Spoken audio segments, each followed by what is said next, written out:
My father raised his glass at the head of his own dining table and toasted whoever's smart enough to be sitting behind Meridian Ridge Holdings, calling them the buyer who'd finally made this family whole again. Everyone clinked glasses. Nobody noticed my hand wasn't shaking, even though I already knew exactly whose name was about to show up on the laptop screen, sitting open at the far end of that table. Because in about 4 minutes, an escrow officer 3 states away was going to read it out loud for me. Welcome to Betrayal and Justice, where ordinary families collide with the truth, and the quiet ones win. My name is Reese Calloway. I'm 32 years old. 8 years ago, I built a piece of software in my apartment that now runs the warehouse floor for companies most people have actually heard of. I'm good at 2 things: writing code that tells the truth about where inventory actually is, and reading a legal document closely enough to know exactly what it does and doesn't let someone do to me. I built the first skill on purpose, over years of trial and error nobody else was watching. My family taught me the second one, whether they meant to or not. I have to take you back 8 years, to the spring after I graduated, because that's when I signed a piece of paper I barely read. And it took me until this year to finally understand everything it had quietly been allowing my family to do the entire time. I studied computer science at Ohio State, mostly because I liked the specific feeling of a program finally compiling after an entire night of nothing but errors, a small, private satisfaction I never fully managed to explain to anyone in my family, all of whom understood a retail sales floor far better than they understood a codebase. I paid my own way through most of it with a mix of financial aid and the same overnight warehouse job that would eventually hand me the actual idea for my company, which I did not expect at the time and have never stopped being grateful for since. The idea for Northbound Systems came from that job, not a business plan. The June after my junior year of college, I worked the overnight shift at a regional distribution warehouse outside Toledo, scanning pallets that never matched what the system said should be there. Every week, somebody lost hours, sometimes a whole shift, hunting for inventory that had been sitting in the wrong bay the entire time because the tracking software everyone used was built for a warehouse half the size and none of the chaos. I remember one night in particular, 3 in the morning, a shift supervisor named Dale pacing the length of Bay 14 with a clipboard, trying to locate 6 pallets of bottled water the system swore didn't exist, while a truck idled outside burning diesel. It didn't need to burn. He found them 90 minutes later, mislabeled, 1 aisle over. He didn't yell. He just sat down on a stack of empty pallets and said, mostly to himself, "This job would be so much easier if the software just told the truth." I wrote that sentence down on the back of my hand because I didn't have paper on me, and I still think about it more than almost anything else anyone's ever said to me by accident. I started sketching a better version on my lunch break, on the backs of receipts, because I didn't have anything better to write on. By the time I graduated, that sketch was 40 pages of actual specification, and I had already taught myself enough to build a working prototype on nights I should have spent sleeping. I needed money to do it properly, though, and at 24, with no credit history and no collateral, no bank in Ohio was going to hand a 24-year-old a business loan for software nobody else had heard of yet. My father, Gordon, had spent 30 years building a small chain of hardware stores across 3 counties, and he understood inventory problems the way I understood code, from the ground up, the hard way. He believed in the idea before almost anyone else did. He also, I understand now in a way I didn't then, saw an opportunity to be more than a customer's dad at Thanksgiving. He offered $150,000 in exchange for a meaningful equity stake and a board seat, just until you get outside investors who take you seriously. I remember thinking, at the time, that it sounded like a formality, a bridge, something we'd all quietly forget about once real investors like Lena came along. I remember exactly how he framed it, because I've replayed the conversation enough times since that it's practically memorized. We sat in his den, the one with the wall of hardware trade show plaques, and he said, "I've spent 30 years watching good ideas die because some bank manager didn't understand the business. I'm not going to let that happen to my own daughter." It felt, at the time, like the most generous thing anyone had ever offered me. I did not yet understand that generosity and control can be wrapped in the exact same sentence, delivered in the exact same warm, certain voice. My mother, Carol, who managed the books for all three hardware stores and understood a balance sheet better than most accountants I've worked with since, helped draft the terms alongside a family friend who did small business law on the side.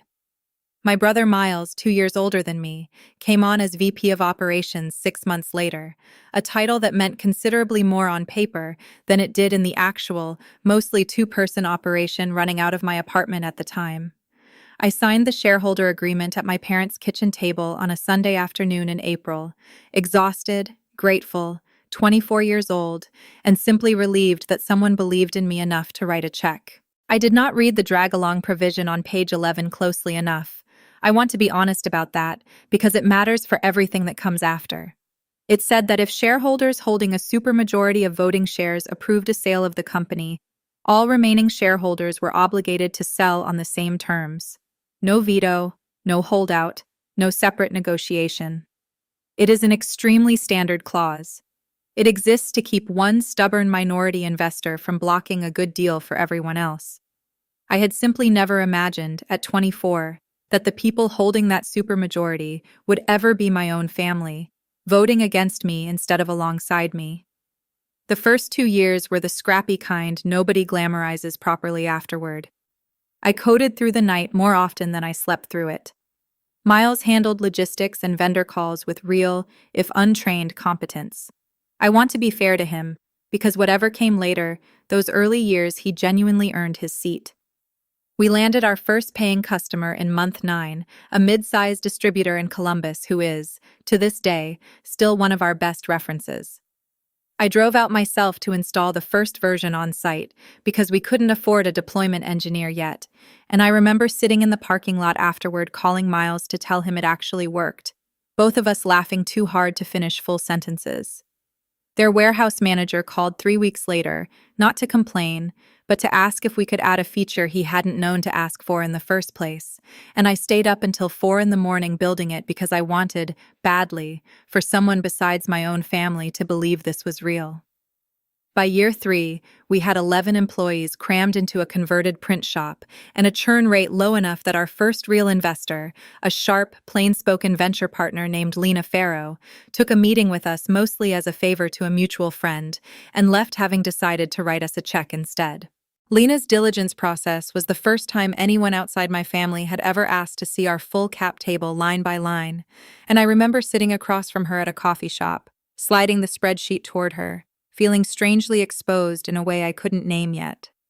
She looked at it for a long moment, tapped the drag-along percentage with one finger, and said, "This is a normal structure. Just make sure everyone at that table still wants the same thing you want 5 years from now." I told her honestly that I couldn't imagine them ever wanting anything different. She didn't push back. She just nodded, the way people nod when they've decided a piece of advice isn't going to land yet, and moved on to the next line item.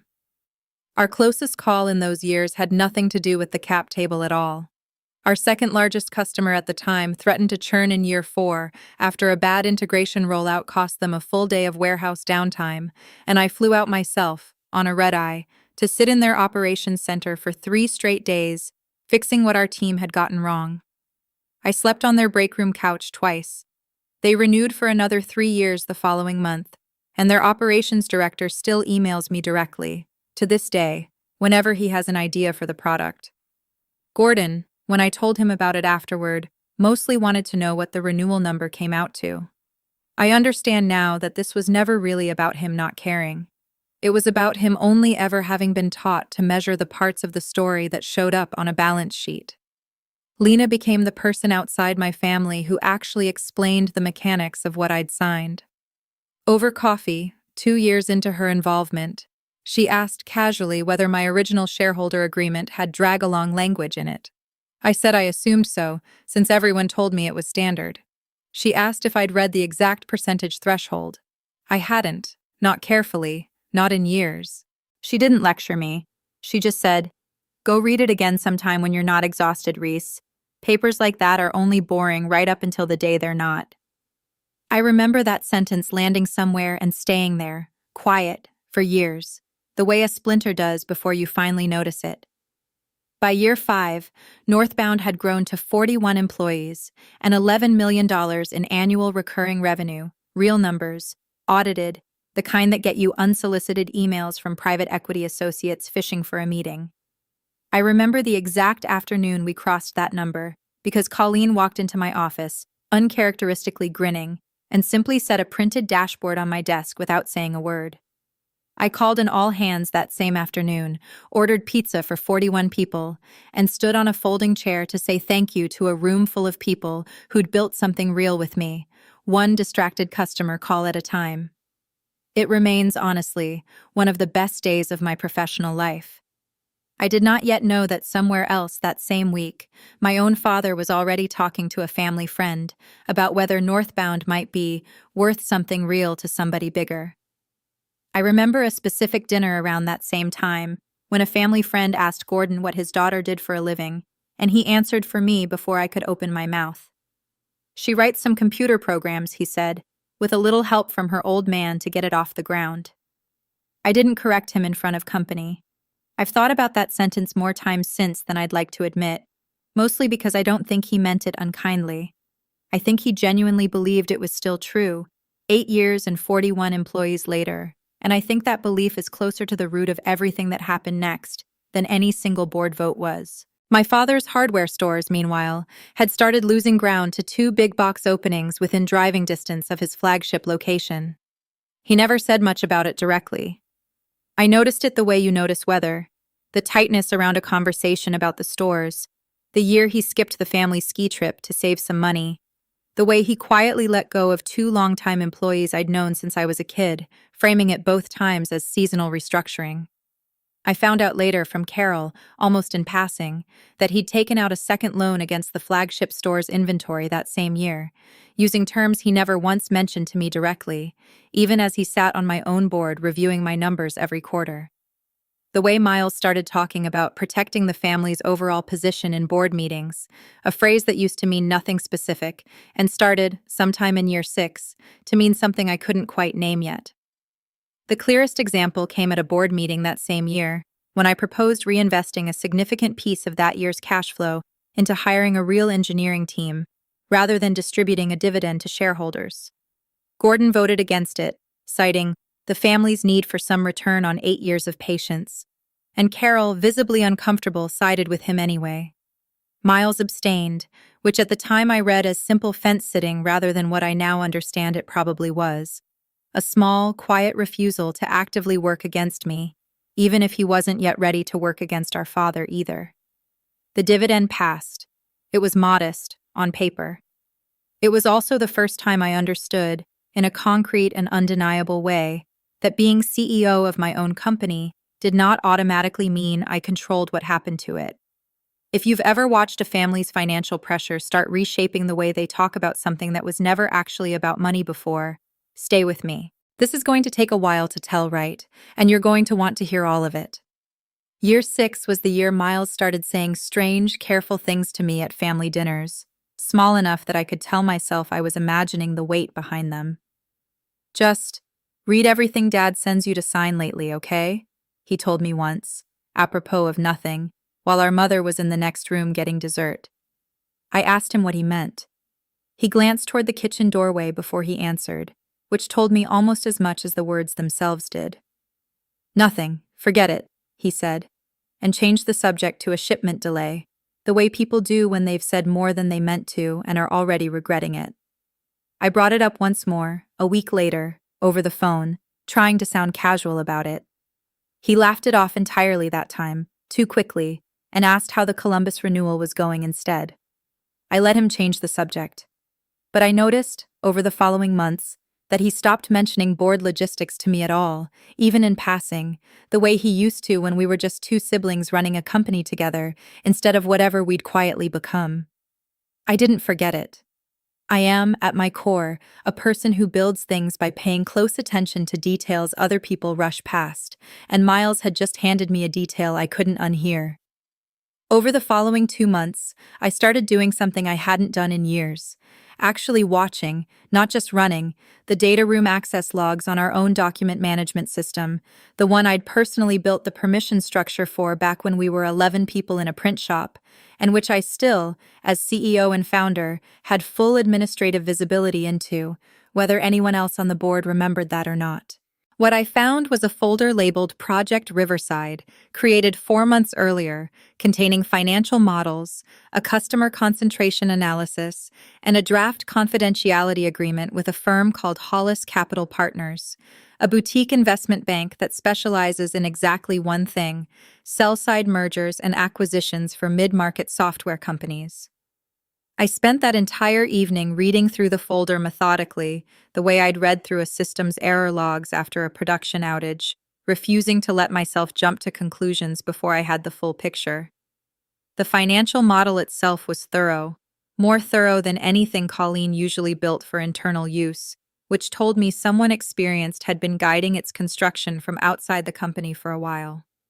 The access log showed our CFO, a competent, quiet woman named Colleen, who reported administratively to Miles rather than to me on paper, granting document access to Gordon, Carol, and Miles individually, 11 separate times over 4 months.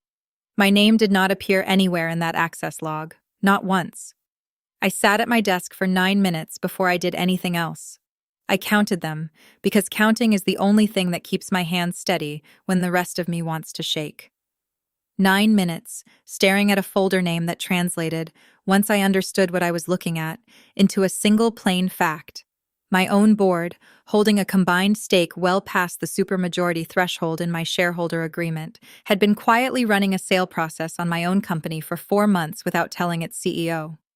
For the weeks that followed, I kept showing up to the same board meetings, running the same stand-ups, answering the same customer escalations, all while carrying a piece of knowledge none of them knew I had. There were ordinary Tuesday afternoons where Gordon would call to ask how a specific renewal was tracking, warm and genuinely interested, and I would answer him fully and professionally, while some quieter part of me sat with the plain fact that he was, at that exact moment, also reviewing a private equity fund's offer to buy the company out from under me. It is a strange, specific kind of loneliness, being the only person in a room who understands what the room actually is. If you've ever found out that the people who are supposed to be building something with you had already decided, behind a door you weren't invited through, exactly how much say you were going to get, tell me in the comments. And if you're new here, go ahead and subscribe, because you're going to want to see exactly how far this goes. I didn't confront anyone that week. I did the thing I always do when the ground moves under me. I opened a case file, the way I'd debug a production issue, methodically, without assuming I already understood the whole system. I pulled every board resolution from the past 4 months, cross-referenced them against our cap table, and did the math myself, twice, the way Lena had once told me to. Gordon held 34%. Carol held 18%, Miles held 16%. Combined, 68%. Comfortably past the 66 2/3 threshold, written into page 11 of a contract I'd signed at 24, without reading closely enough. My own stake, diluted gradually over 2 funding rounds and 1 early advisor grant, sat at 32%. Enough to run the company every single day. Nowhere near enough to stop a vote. I called Lena first, not my family. She listened without interrupting, the way she always does, and when I finished, she was quiet for a moment before she said, "Reese, I think you already know the drag-along clause means you can't block this outright. The real question isn't whether they can force a sale. It's who they end up selling to." I asked her what she meant. She said, "If the sale's happening no matter what, the only leverage you have left is deciding, quietly, whether you're the one holding the winning bid." I asked her if that was even something a company's own founder was allowed to do. "More often than you'd think," she said. "Quietly is the operative word, though. You do this loudly, and it becomes a story about you undermining your own board. You do it properly, and it just becomes the market doing what markets do."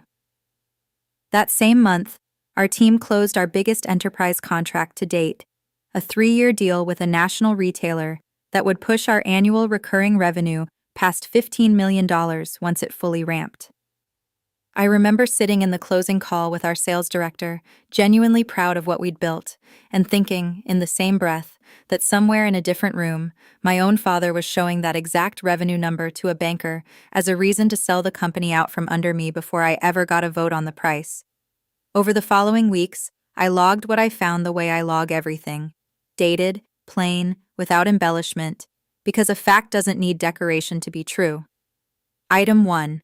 A board resolution from March authorizing exploration of strategic alternatives, passed by a vote I was never invited to attend, time-stamped for a Tuesday I remembered clearly because I had been in Toledo that entire day, meeting our largest customer in person.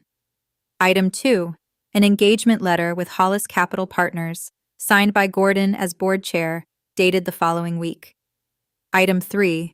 A confidentiality agreement sent to at least 4 prospective buyers, each one requesting detailed financials I had personally certified as accurate for our auditors, without ever once being told those numbers were being shown to outside parties. Item 4. A text thread, forwarded to me accidentally by Colleen, who I don't believe fully understood what she was part of until much later, in which Miles wrote, "Just keep the model current. We'll loop Reese in once we have a real number to show her." Once we have a real number. As if the actual sale of my own company was a surprise I simply hadn't been read in on yet, the way you'd hold back a birthday present.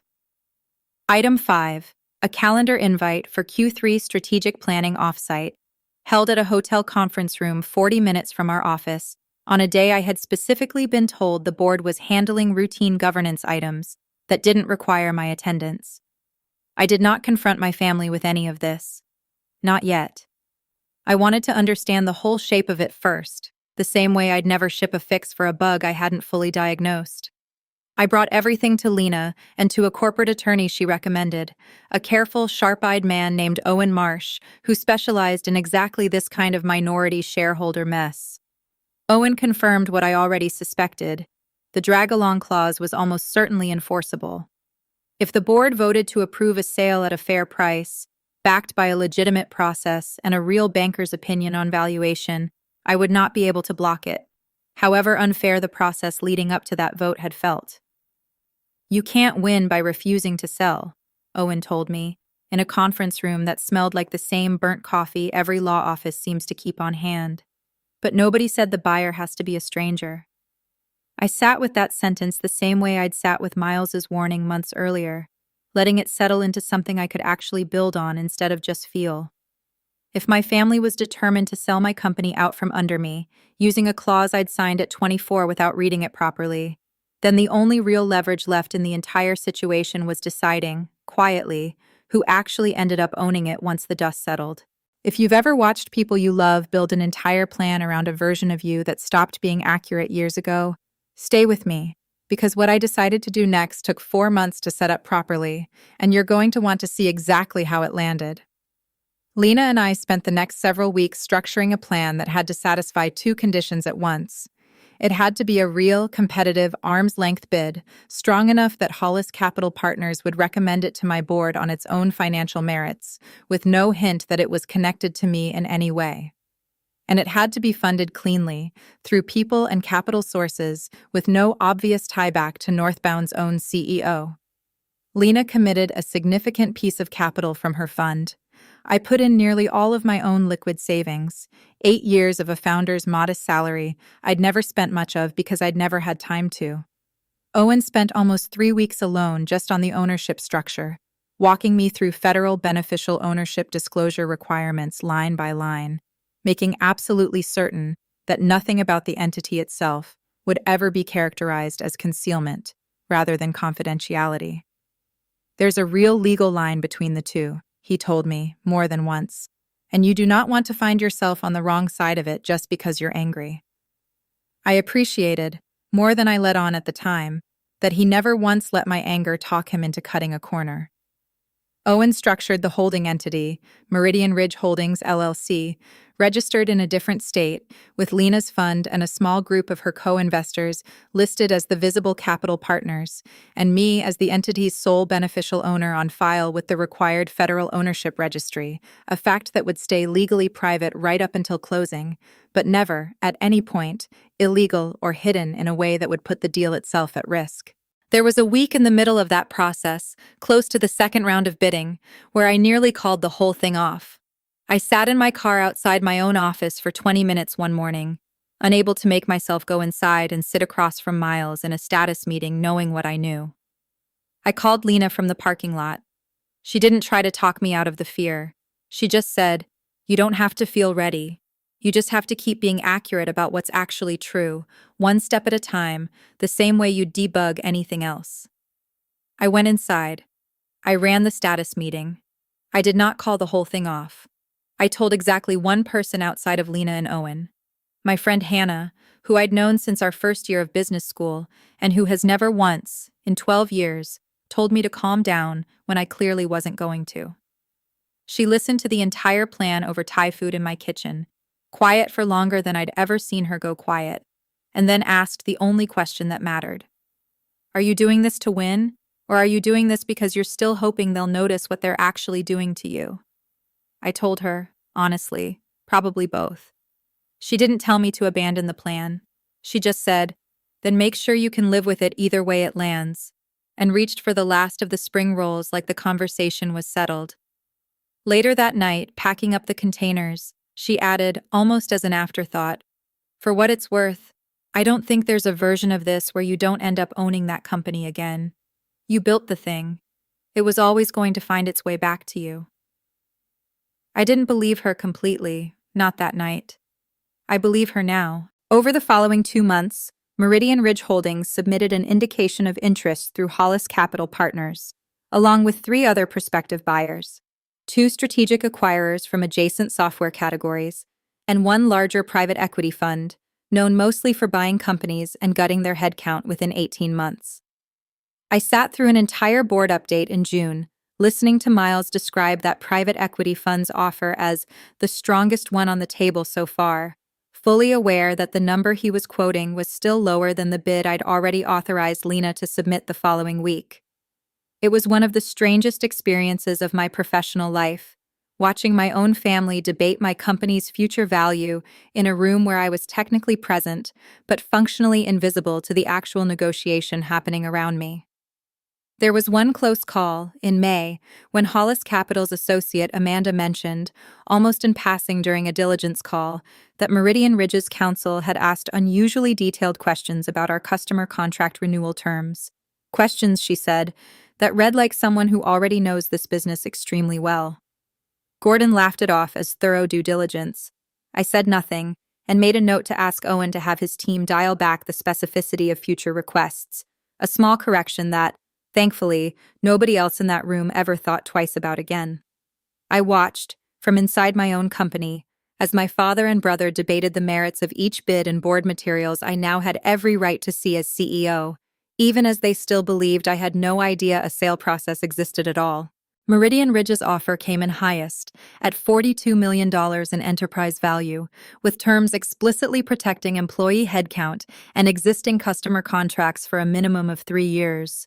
Provisions Lena and I built in deliberately, for reasons that had nothing to do with negotiating leverage and everything to do with the 11 original employees still working there since the print shop.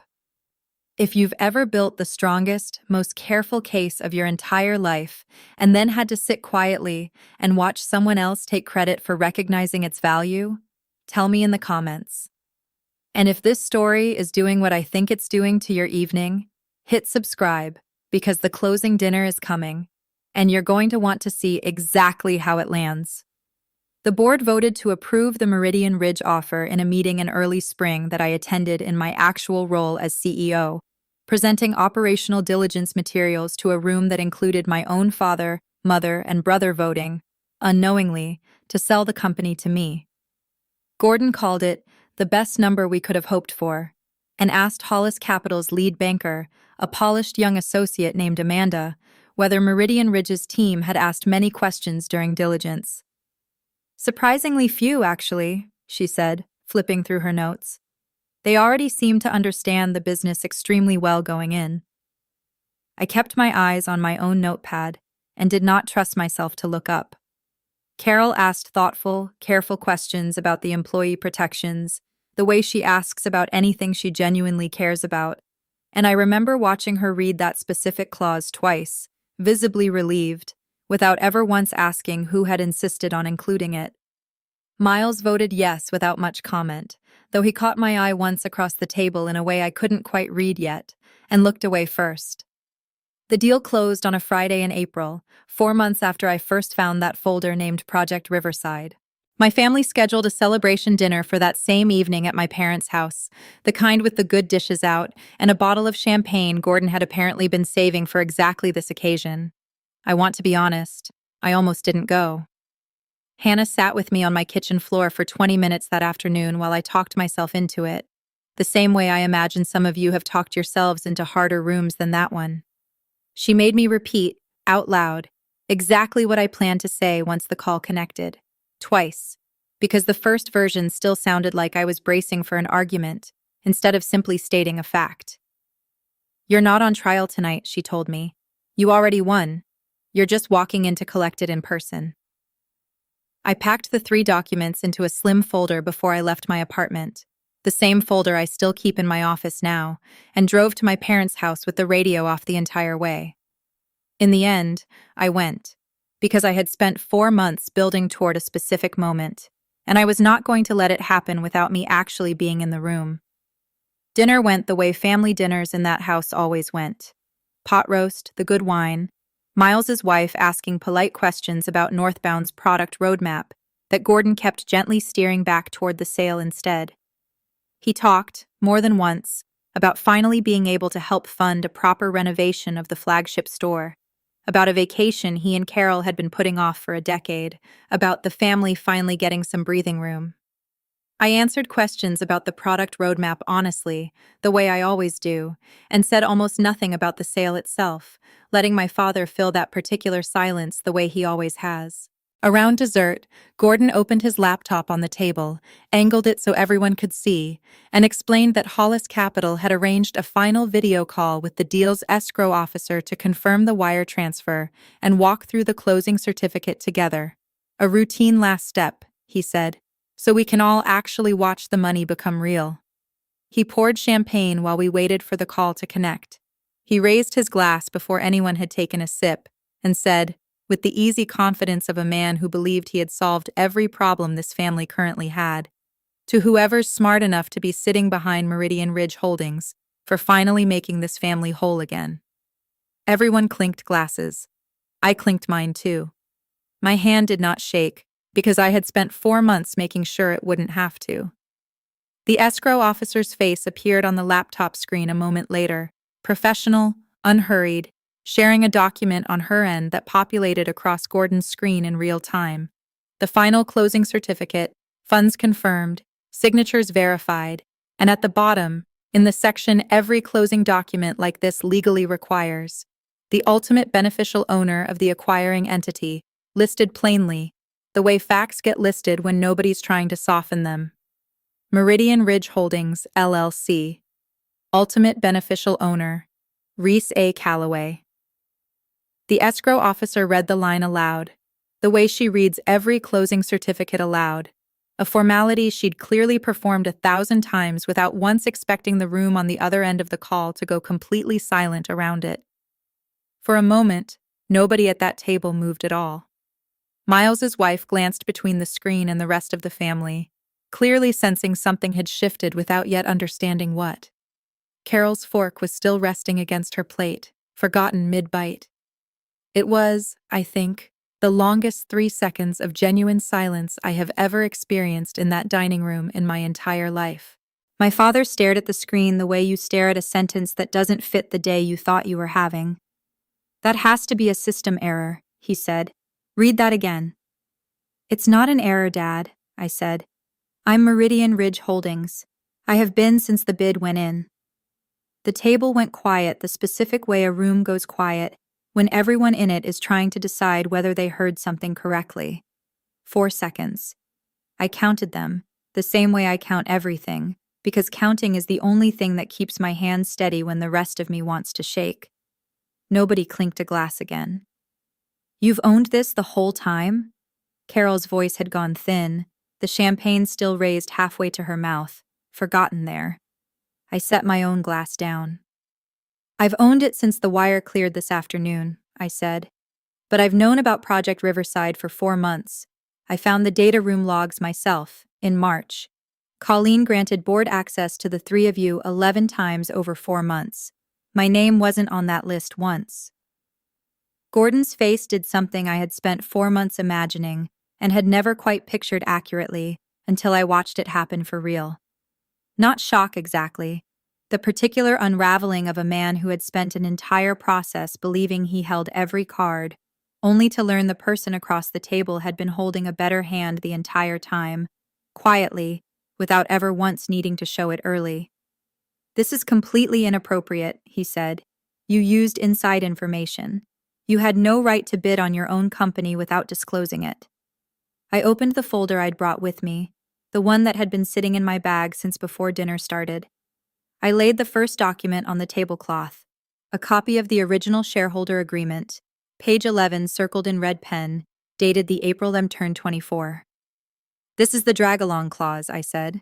"I signed it at 24 without reading it carefully enough, and it's the reason the three of you were legally able to force this sale in the first place, whether I agreed to the price or not. Nothing about my bid violated it. I disclosed my beneficial ownership to the required federal registry and to Hollis Capital's compliance team the same day the bid was submitted, exactly the way the law requires. Ask your own banker. He'll confirm it." I laid the second item down beside it, the Meridian Ridge Holdings Formation Certificate, my name listed plainly as the sole beneficial owner, dated 4 months back. "I didn't hide anything illegal," I said. "I built a legitimate acquisition vehicle, with a real investor putting up real capital, and I let it compete fairly against 3 other bids. Mine came in highest. That's not a loophole. That's just the actual market deciding what this company is worth, without a family discount attached to it."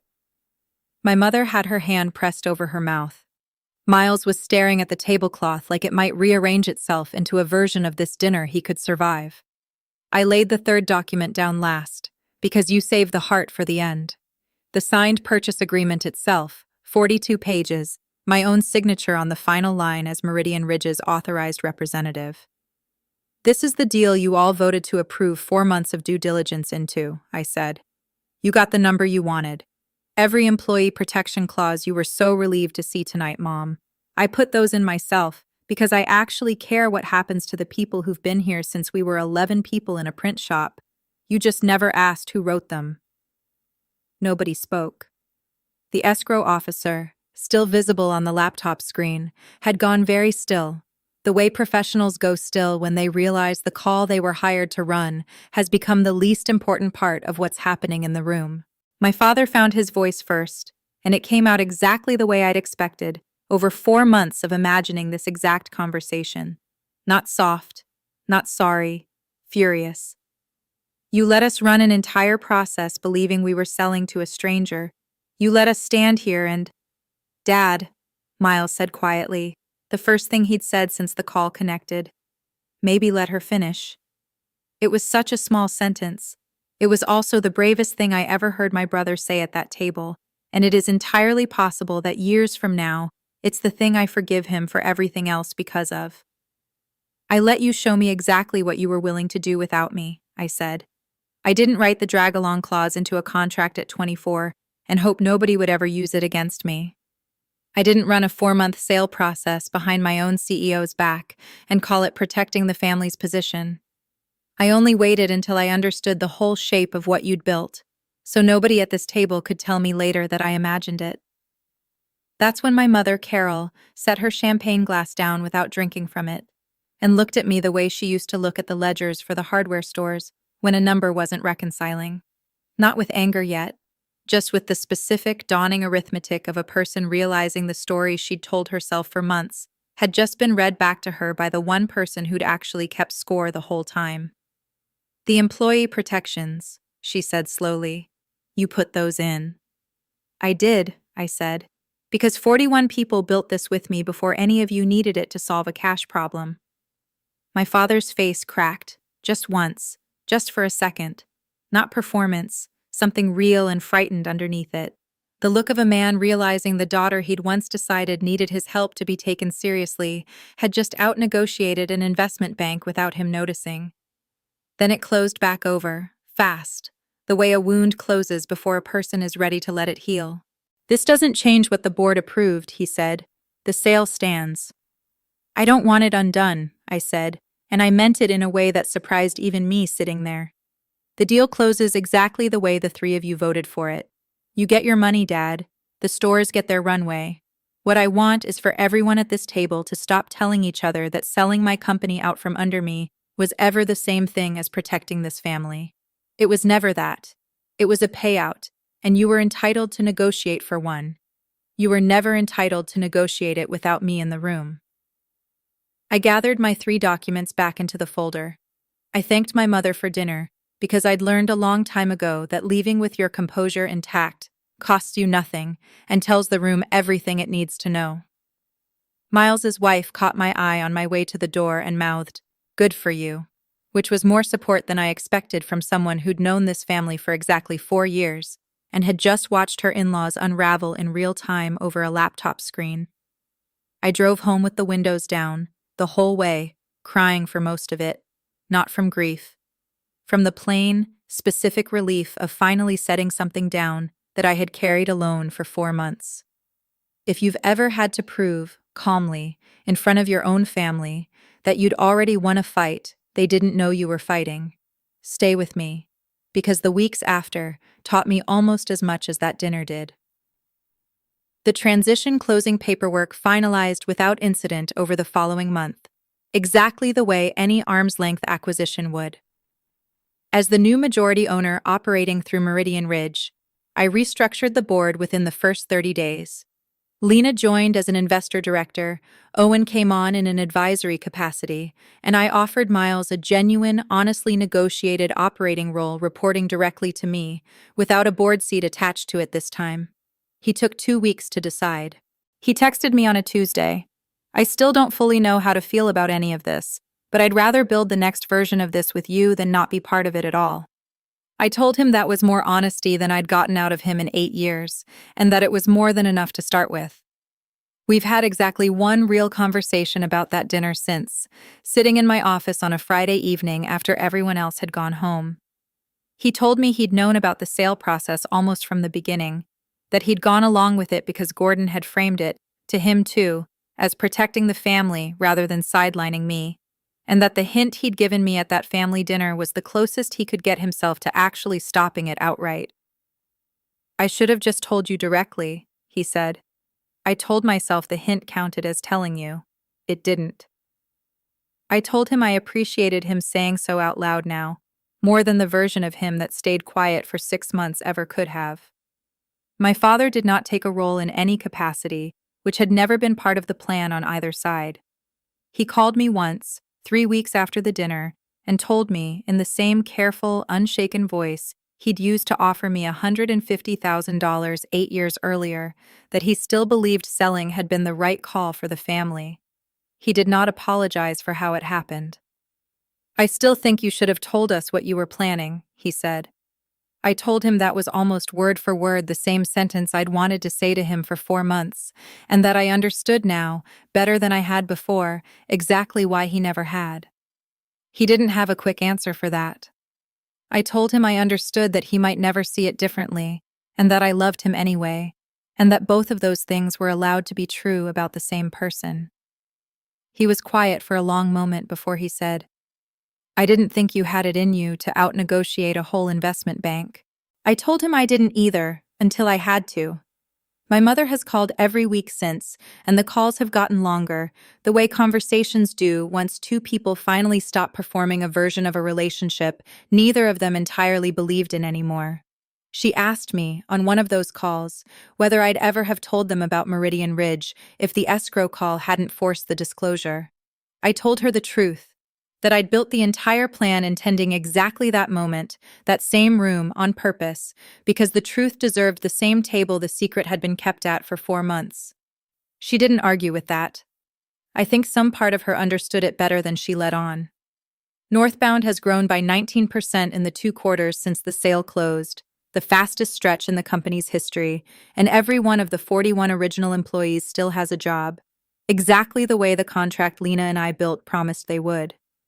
The week after the deal closed, I tracked down the real Dale from that Toledo warehouse all those years ago, the one who'd sat down on a stack of pallets at 3 in the morning and said the sentence that started all of this. I sent him a short note thanking him for it. He wrote back 2 lines. Glad the software finally works. Tell your dad I said hello. I have not yet figured out exactly how to answer that second part. Hannah still makes fun of the outfit she helped me pick for that first bidder call, mostly because it worked. Lena took me to dinner the week the deal closed and told me, over the second glass of wine, that she'd back me again on anything, as long as you promise to read page 11 a little more carefully next time. I told her I read every page carefully now. Every single one.